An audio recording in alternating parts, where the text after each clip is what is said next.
Welcome back to the Sports Circus Friday edition. The Saturday edition can be found on AM 920 here in Las Vegas. That would be KBAD at 8 a.m.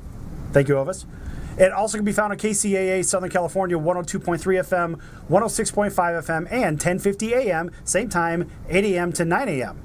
And on Tuesday night, you can stream the show. You can stream the podcast. Actually, it will be live on their station on 1060 a.m. in the greater Phoenix area. That would be KDUS. So we're all over the place. In a couple of weeks, we'll be starting where? In the Florida Panhandle. You can catch us down in Tallahassee. You can catch us down in Panama City Beach. Yeah, doggy. All right. So now this segment is brought to you by Rising Above Search Engine Optimization, providing the best SEO, web design, and social media management on the internet today. Give them a call, 855-747-4641, or visit them at risingaboveseo.com. So, we're all wearing our sunglasses because we're poolside right now. And Elvis is already half dressed for it because, he's got the opened up. I can't do that. I don't have that big blob of hair that Elvis did. But look at all the hair he's got here. So that only tells you it's going to get bigger everywhere else. So that's right. And it's not a real pool party until Speedos are involved. I'm sorry. All right. So for all you that don't know who's on the screen with us, that would be our WNBA champion correspondent, Alicia Thompson. Congratulations. Hello. And she handles everything for the women, and today she's handling Elvis just fine. Tenderly. Yes. She's handling me tenderly. And I even got serenaded, so.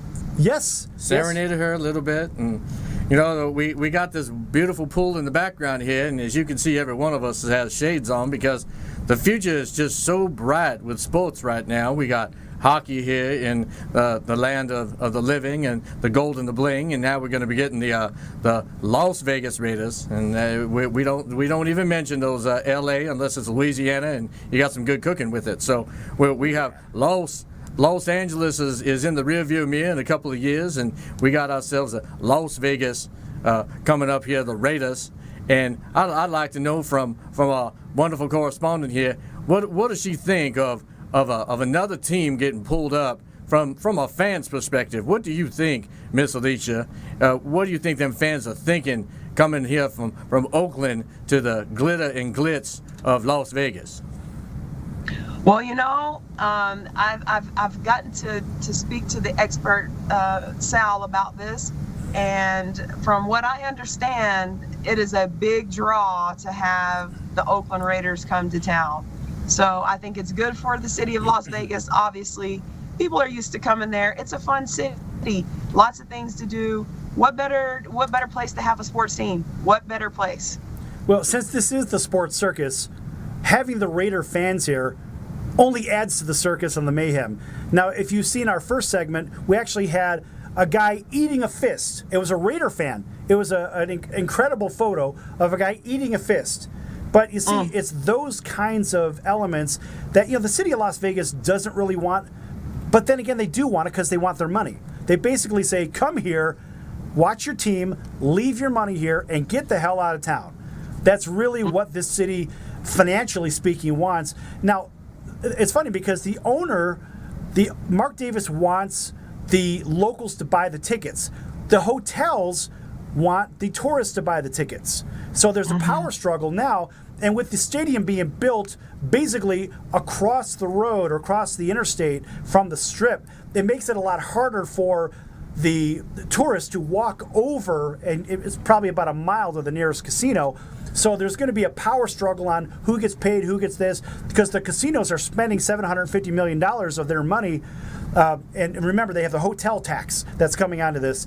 They're paying a lot of money in hotel tax. And I should say the city or the state is $750 million. So the taxpayers want it, but the hotels say, what do we get out of it? And so there's going to be a power struggle with that. And the problem is the locals don't want the mayhem from the Raider fans. The hotels want their money. And at the end of the day, we all just want them to drop their money and get the hell out of here. That's it. It's going to make for some interesting business. That's for sure. And they may play in the toilet bowl on the east end of town, which would be San Boyd Stadium.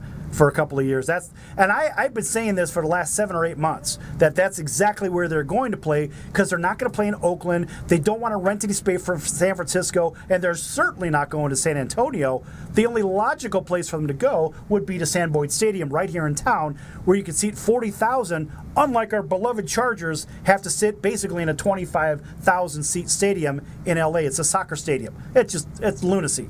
And you get them fans, they probably have an easy way of introducing the fans over here just by telling them, gamble your money and eat the buffet, but don't buy a house because you cannot stay. That's the guy. That's what Elvis does. And this would be Elvis Parsley instead of Elvis Presley, because I saw Elvis at the gas station about 3 hours ago.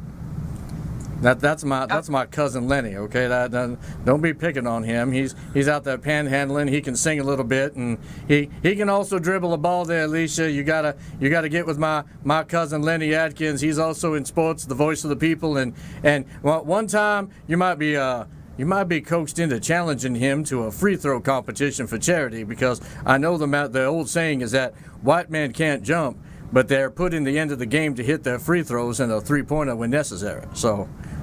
Hey, I am up for the challenge, and if your jump shot or your set shot or your free throw even looks as nice as your hairdo, I think that I'm in for a real treat. I mean, I have to get the name of your stylist. I really do.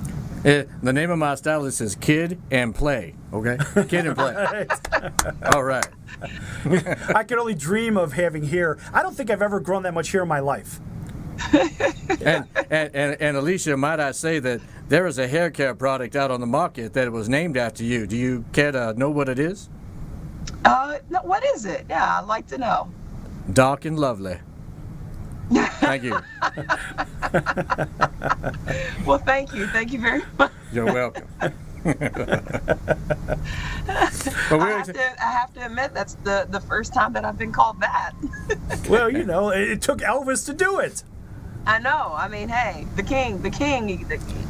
It's coming from the king. I accept it. Thank you very much. I lovingly accept, Elvis. Thank you. And for that, I'm going to make you a fried peanut butter and banana sandwich. Isn't that your favorite food? I love that. That's what my mama done, and my mama did that for me for many, many years, and that's where I put on an exponential amount of weight here. But I've been lately on this Atkins diet, and I've been slimming myself down pound by pound, inch by inch. But I got to tell you though, we used to have a producer in here named Big Barry, the human beach ball, and sometimes he would coax me into just the dessert bar. That's all I'd go is for the dessert bar. And to be honest, it was kind of like a bet, as I can't turn down a challenge. So I come up there and I'd eat a little bit of parfait, and then I'd eat a little bit of pudding, and then pretty soon I'm into the apple cobbler, and girl, I'm just silly. Okay, I'm just silly. I can't control myself. So I got to keep myself a little bit fit here to be able to fit in the studio with my man here, the bookmaker, Sal. I understand. That was bread and pudding, you have right? to be sure not to drop any on your blue suede shoes. Be careful not to drop any on the blue suede shoes. Oh, that's right, darling. Thank you. That's good. Thank you very much.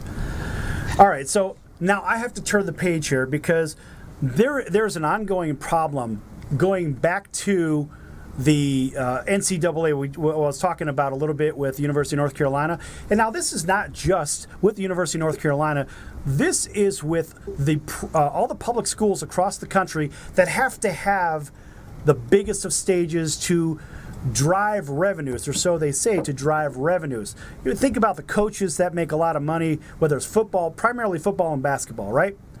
And the biggest problem that I see with this, now, look, I've been an academic recruiter for 16 years, and I still do it. And it's for a private school. But what I see is all of these schools are spending absorbent amounts of money, mad money, millions upon millions of dollars for what?